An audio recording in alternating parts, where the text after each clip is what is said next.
show, Elliott. How the devil are you? So good to see your face. You too. It's been a while, actually. It's backstage at some tent at Donington, wasn't it? Download. The last time I believe that we talked. And what a creative day that was, trying to negotiate the mud piles and watching rock stars like Davy Coverdale wearing the coolest wellies you've ever seen, you know.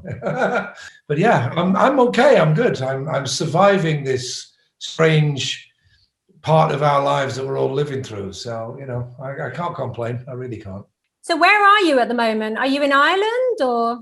I'm away. It's a secret location. Where if I told you, I would have to kill you, I'm afraid. That is fair enough. So on the weekend that Download was scheduled to happen, which was the 4th, 5th and 6th of June, Sky Arts are putting out two special headliner highlight programs on the Saturday and Sunday. So I guess it would be great to hear from you, like your memories of playing at Donington, and it makes sense to sort of start at the very beginning. So can you remember the first time you ever played? Yes, I can. It was before it was Download. It was the Monsters of Rock, and it was 1986, and it was Rick Allen's first real gig after he'd lost his arm. We'd had 5 warm-up shows in Ireland, and then the next show that we had was Donington. We were 3rd on the bill, which is the perfect spot for us at the time. We'd sold like zillions of records in America. But Pyromania hadn't been a big album in the UK. It's caught up now, thankfully, but at the time, we were a bit of a curiosity band. You know, we'd had a top 20 album with On Through the Night. We'd had a top 30 album with High and Dry. So we weren't really a big band we were a theatre band in the UK. And we were, like I said, we were 3rd on the bill to Scorpions and Ozzy Osbourne, and below us was Motorhead, a couple of the bands, and Bad News, who were filming the 2nd episode of the comic strip series, More Bad News. They encouraged everybody to throw bottles at them for the filming, and of course, sadly, when Motorhead went on, they carried on throwing bottles, and Lemmy made this amazing speech about, I've been in this business way too long to put up with this crap, stop now. And so consequently they did. And when we went on, they didn't throw anything. Which was You got lucky. Yeah, we did. Thank you, Lemmy. And but we were this curiosity band for many reasons. One, that most rock fans will have known who we were. Some of them will have seen us and liked us. Some of us will have heard of us and never seen us. But they were all aware of the fact that Rick had lost his arm. And they were possibly likely aware that we'd sold an enormous amount of records in America with the previous album, which had started selling in England in bits and bobs, you know. So when we went on, we'd made this pact of not making a big deal of Rick's situation, because we didn't want to use it as some kind of excuse for sympathy or whatever. But it just became blatantly obvious the more the show went on that I had to say something, you know, I just had to say something. And I remember leaning over to Phil during one of Steve's solos and going, I think we need to say something. And he went, yeah, we do.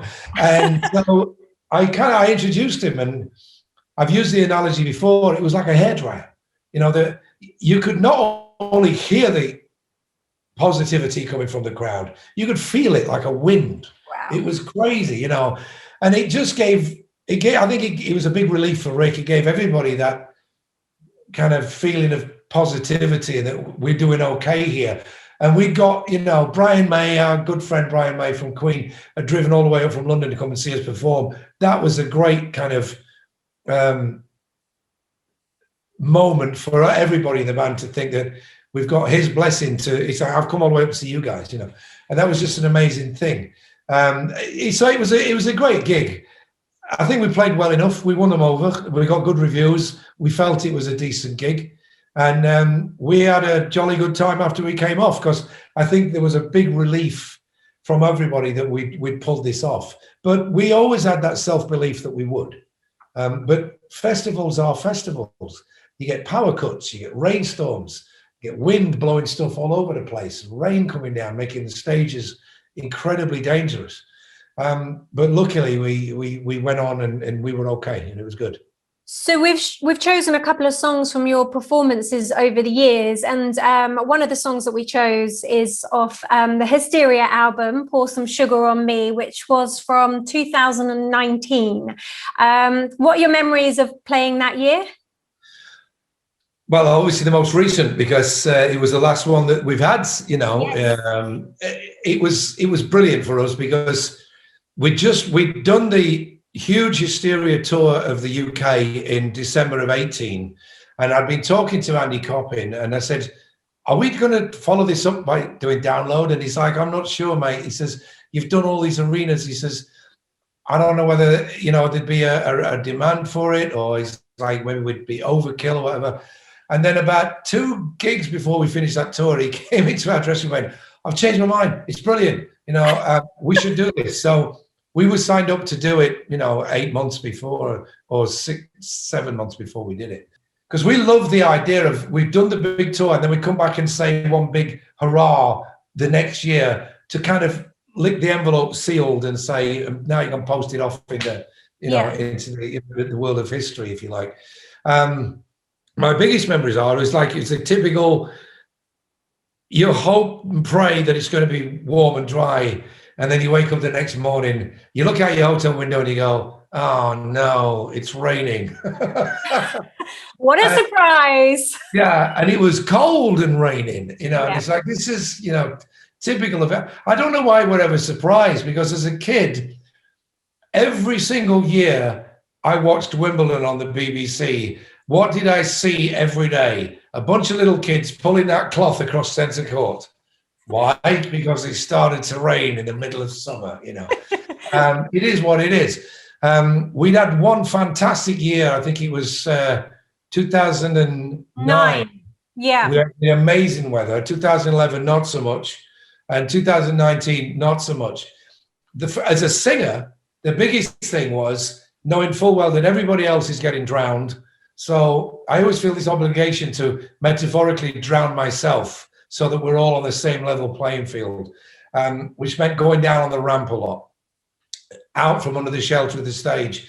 The problem was that the ramp is a slope, and even with the best Converse in the world, it's slippy. So you have to really mince down that ramp, and that doesn't look great a lot of the time, So you kind of, you're mincing, you really are, and I don't really know any other way of putting it than being very delicate on one's piggies as you totter down this thing to try and get closer to the crowd, to the end bit, And even going back up it, you've got to be really careful, because if you slip, you're on a hiding to nothing trying to get back up, So I was very fortunate that I didn't tumble or fall off.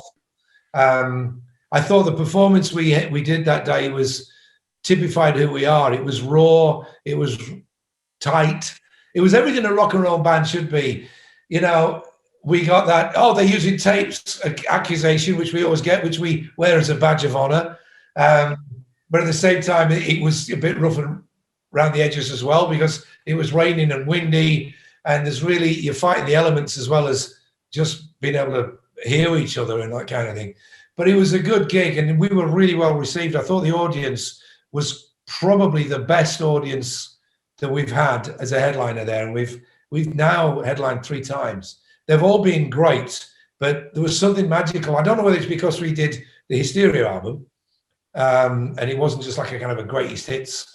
It was like a specific show, like when Roger Waters does The Wall, or when Pink Floyd did Dark Side of the Moon, or whichever band's take an album and play it from start to finish. It made it a special event for both audience and band, and that makes it stand out as much as the fact that it's the most recent one. I mean, there are elements of the 10 years ago shows that I remember very well, but I remember most of this one because A, it was only 2 years ago, and B, it was such a special show. No, I think you're right about that show and the audience, because I walked to the stage with you guys because we were doing some filming, and I remember literally standing right on the edge of the curtain as you guys walked out. And oh God, I still get chills thinking about it, I mean, you get that every night almost, but that particular night, the audience just went crazy, and there was smoke, kind of the steam, and it was magical. It was a magical evening for sure. There was a lot of steam. That was the first thing I noticed. And that brought back memories of '86, because if you look at the inside cover of the Hysteria album, there's a photograph of Steve and Phil wearing kilts. It was the encore of the gig in Nuremberg, I think, and there was steam coming off the audience there. So it's almost like full circle back in that kind of territory, the festival territory, where anything goes because anything can happen. But you're right. There wasn't a magic moment when we went on. The reception when we walked on was huge. Yeah. That was doubly special for us because it's a festival. You say, we hear it every night. When we're touring and we're headlining a show, of course, it's logical that you're going to get that. But when you're playing at a festival, not everybody is there to see any one specific band. So to get a reaction the way we did, it was almost like it was our show. Yeah. And it wasn't, because there was some amazing other acts on as well. But the overall impression you get from the stage is that the majority of that crowd were really into us being the headline act. And that was a very special feeling, because there's always been this kind of cloud hanging over Def Leppard about how popular we are in America compared to how popular we are in the UK. But it's a myth, because it's never been like that. I mean, you think back to 1996. I was just talking about this a couple of days ago with somebody. In 1996, when you can say things were starting to change for the worse, if you like. Yeah. Just released the Slang album. Good reviews, wasn't a great seller. But we sold 2 nights out at Wembley, the same time that Kiss reformed with their makeup and barely sold out 1. And with no disrespect to Kiss intended at all, I'm saying the crowds for us have always been strong. It's just how it's received in the media and how that gets passed down to people going, apparently it's not going so well, all that kind of stuff. We turned that all around over the last 12 years or so. And it's just turned into a different beast. And 2019 was like the pinnacle of that said beast, because it really was like, we've put a pin in now, we're here to stay, sort of thing. It's up to us. We can take this as far as we want, because we have an audience that appear to want to go wherever we're going. And that's all a band can ever ask for. 100%. Yeah, for sure. And I guess Download must be in a way like a good marker of where you are, and because it is like the ultimate rock festival in that sense. Oh, it certainly is. There's no doubt. I mean, every country will claim that, Brazil will say Rock in Rio is the show, and Hellfest in France or Sweden Rocks in Sweden is the show. And they'll all claim, but being British, we have this kind of affinity to Download because as we mentioned earlier, I was there, as most of us were there as guests in 1980. We played there for the first time in 1986, and then when the franchise name changed, we came back all those years later. It was 2009, so it was 23 years. If that's not a slow burn, I don't know what is. And if I remember rightly, I'm told, not that I've never seen it and I've never really followed it up, but my intro speech for Rick that day, which was a pivotal point of the show, was completely off the cuff and it's supposedly 11 minutes long. Really? And I'm like, really? It didn't seem that long as I was doing it, because it was 23 years of heartfelt, pent up, not frustration, but pent up emotions that needed to be said on the hallowed ground where he made his comeback. Yeah. And then we'd been on us and our audience had been on an immense journey ever since, all sorts of things. The comeback of Rick, then Steve losing his life, all the ups and downs of the music industry and surviving them and coming back. There seemed to be some kind of bond that started probably in 2009, so much so that we were asked to come back headline again 2 years later. I mean, who does that? You know what I mean? It was just crazy. So, our relationship emotionally with Download is pretty strong. Yeah, It is, for sure. The crowds do love you. They do. So like you say, you were there for the first one and then essentially there for the last one, although there will be one next year. How has it changed over the years? Still got ports to lose. Nothing's changed there. No. Still have to queue to get in them unless you're the headline act, where Def Leppard only, do not use this toilet. The catering got better. The mud didn't. There's walkways, but I think in fairness, it doesn't matter how well the promoters team build the backstage area.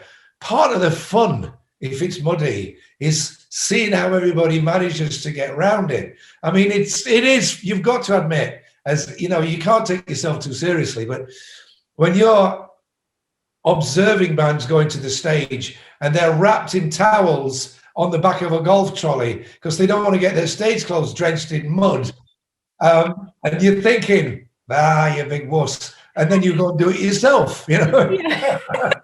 It's as I said, there was these two big long corridors of dressing rooms and everybody's in them. There's Slash and Miles Kennedy in one, and there's David Coverdale and Whitesnake over here, and there's us there, and there's everybody here, there, and everywhere. And I went over to see David just before I spoke to you, I believe, in your little interview tent. And I went over to see David, and he's dolled up to the nines, from head to shin. And below there, it's all Farmer Giles, and because we weren't getting ready to go on yet, I'm still in like mud-covered, Converse, or I think Doc Martens or whatever. I didn't have any wellies, but again, it's all part of the party. You're experienced at doing this by then, and things like that don't become a problem. They're just part of the fun. They're the bits you remember. You don't remember the good stuff. You remember the weird, bizarre stuff. They're the things that spring to mind, And so another performance that we're using of yours is from 2011. The track that we've gone for is Action, which is a Sweet cover.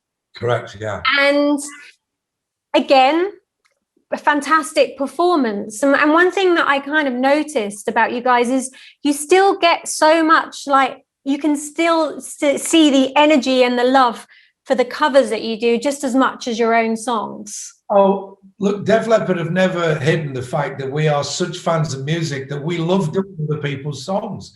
We always have. We started out doing, before we could write a song, just to get something to play, we did Suffragette City, and we learned Jailbreak and Only You Can Rock Me by UFO, and songs of that ilk, just so we had something to play.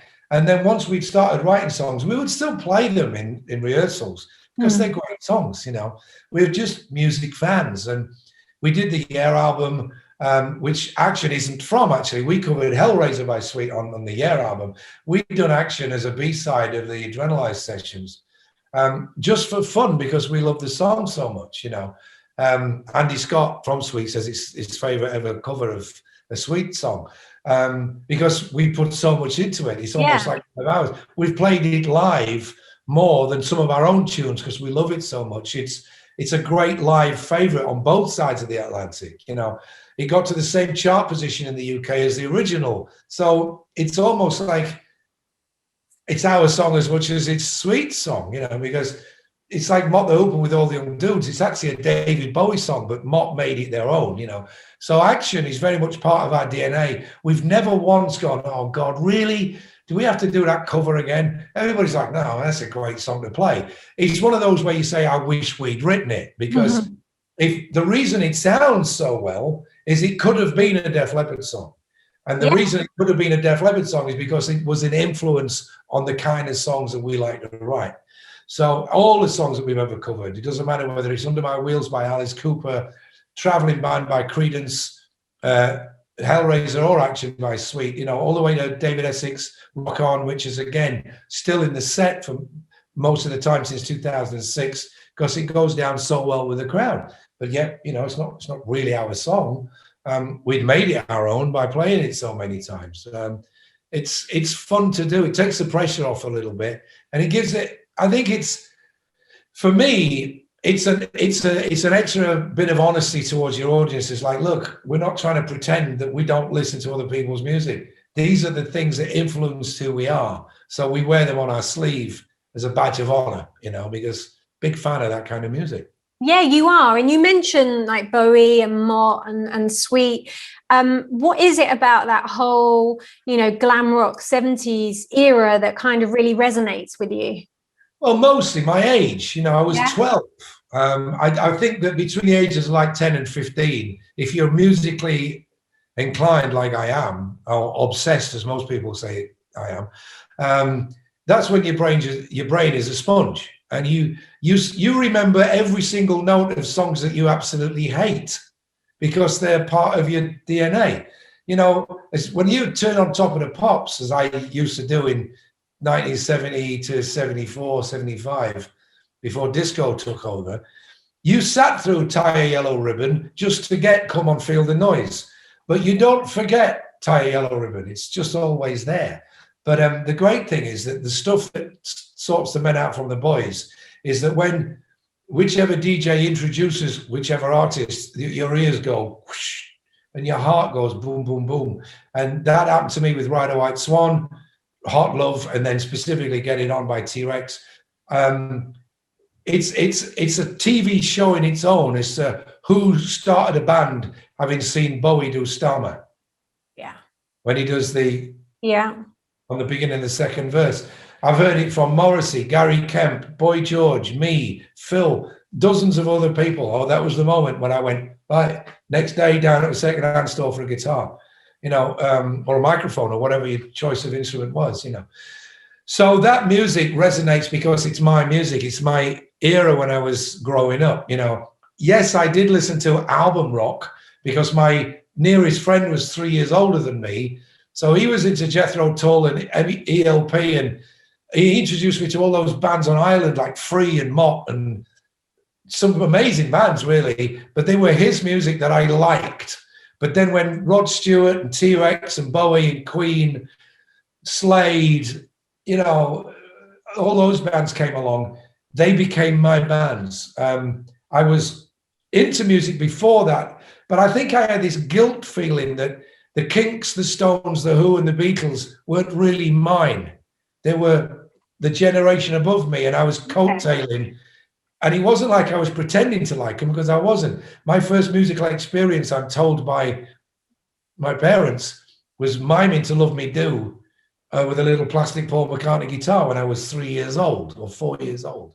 So I was always in it, but I was always aware of the fact that they were black and white, if you like. And then we got a colour TV just as glam rock kicked off. You couldn't have made it. It was the perfect timing. All of a sudden, everybody's wearing glitter things and they're all pink and rainbow coloured.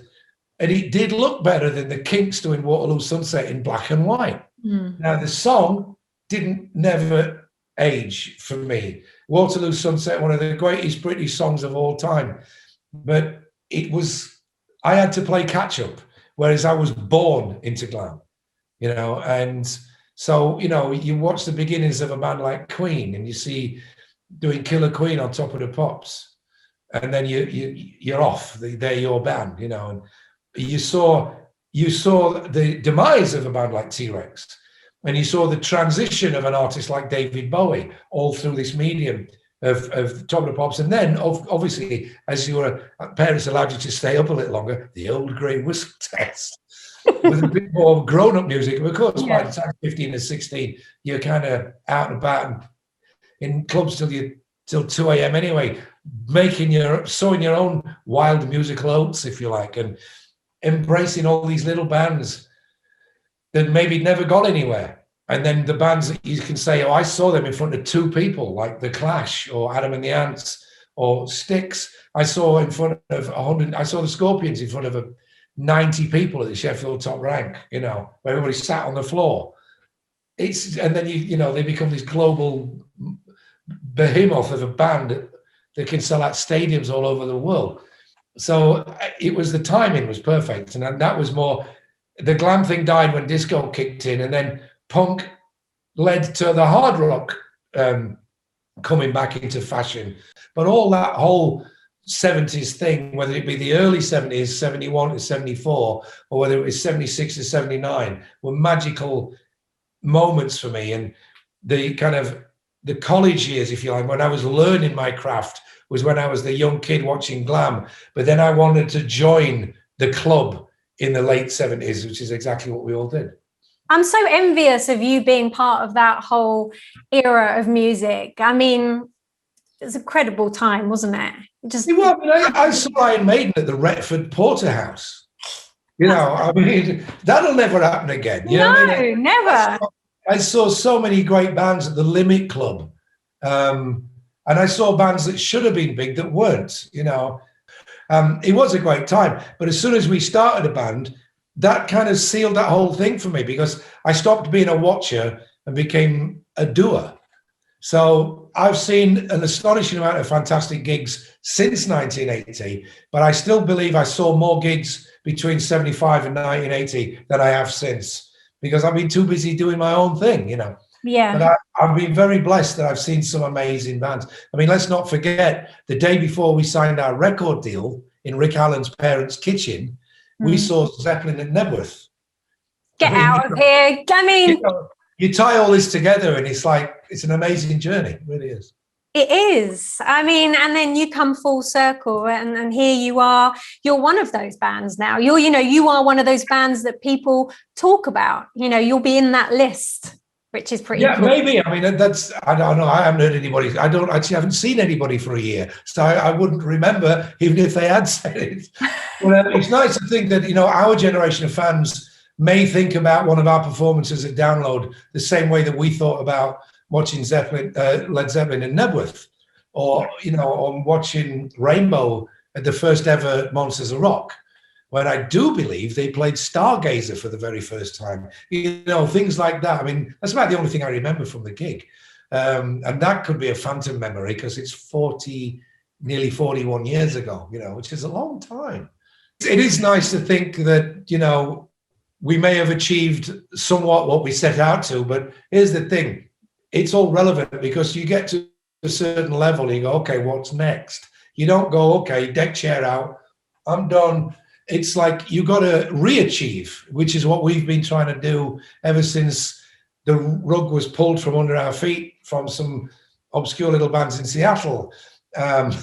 We had to swim against the tide and make sure that we stayed as relevant as we could. And things turn around. I think if you stick around long enough, you fly through the turbulence and you come out into some beautiful blue skies. And hopefully when this pandemic is gone, there'll be more ahead of us. And so what have you been doing with your time off, shall we call it? Have you been making music? What have you been up to?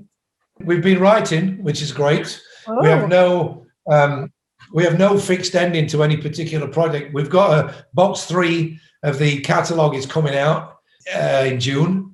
So we've got that to look forward to. That's tidied up a lot of the back catalogue from X through to Sparkle Lounge with all the extra tracks. There's a bunch of it. You talk about great covers. There's an amazing Year 2 amongst that lot and a Year 3 live. Okay. So we've got all that to look forward to. But we have written some songs. I can't deny that we have written some songs remotely as an exercise to see if we could. And I can announce that it was very successful. What are we going to do with those songs? That's to be seen. We've got to wait and see. Because obviously everybody's in different continents, in different cities and all that kind of stuff. So there's a lot of work to be done before we get to a finished product. But we have not let the year go to waste.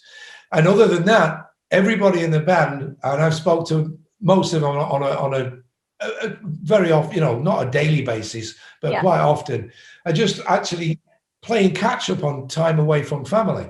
You're Skype daddy or Skype husband or Skype boyfriend for half the time in this band. And we've actually got to see our kids on a daily basis grow up, speak their first words, take their first steps rather than getting a video of it, So that's what I mean about, no guilt for this. I feel sorry and sad for anybody that's lost anybody. But we've made the best of this situation as best we could. And I've thoroughly enjoyed my time with my family. And it's something that I wouldn't have normally been able to do. We never had a year off in 40 years. So to take a year off is no big, even when we've been away from the public eye, we've been ferreting away behind closed doors doing something. And in fairness, that didn't really change much either. But we did it on our own terms, in our own time, a little bit here and a little bit there. It wasn't full on locked away in some studio. We just nibbled at things. And then it's like, oh, the sun's out. I'm stopping this and going to sit outside with a beer and listen to some music or whatever, and just enjoy it as best you can, in isolation, of course. Because the last album that you did with new songs was what, 2015, wasn't it? 2014, 15, yeah, about 6 years ago. You see, the industry being what it is, we're all aware of the fact that it's like there's an element of the media that can't let go of the fact that records aren't that important anymore. And I know that's a sad thing to say, but it's a fact of life. Touring is massively important, way more than it was when you were out promoting records when they were important. I think, especially for legacy bands or whatever you want to call them, because I went to see the Rolling Stones in 1989 in case one of them died. That's 1989. They haven't had a death since the 60s, So I'm aware of the fact that when you've got a history, whether it be the Eagles or the Fleetwood Mac or any of the bands from the 80s like us and Maiden and whoever else, we've got this legacy audience as well that want to see us to continue the journey, if you like. And that's become way more important. So when we finished that album, we never really thought about making another record until we just felt the timing was right. And we always just fall into place. We're constantly writing songs. So when it comes to piecing songs together, it's not like they're all absolutely brand spanking new, just written this hot off the press song. Some of them are ideas that have been percolating for a year or two with a piece missing. And you wait and you wait and you wait, and then you have this epiphany. Or one of the other guys goes, oh, why didn't you ask? I've got a bit that'll fit in there. Perfect. So there's been a lot of that going on, but that's a constant. That's nothing to do with coronavirus. Right. We've been doing it since the Def Leppard album came out, and we will continue to do it, whether we release an album or not. We've got songs in our heads. I did the Down and Outs album in between whatever Leppard do next and the last Leppard record, because I just felt that I'd written 9 songs that weren't necessarily Def Leppard flavored, but I thought that they deserved to be heard. So I made the album with everybody's blessing, with the guys from the Choir Boys and Cher from Vixen and Phil on drums from Wayward Sons. And we made a fantastic record, in my humble opinion.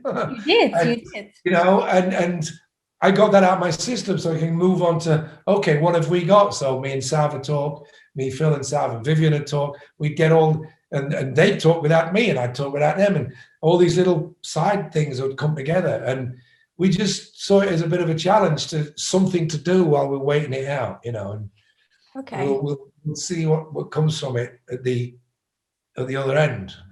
In fact, we're still doing it now. So it's not like we wrote some songs and it's finished. We are continuously writing.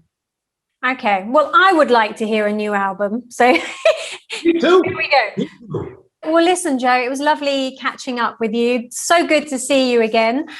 Take care of yourself. Much love, and I'll see you on the other side. See you in a field. Yes, hopefully a dry one.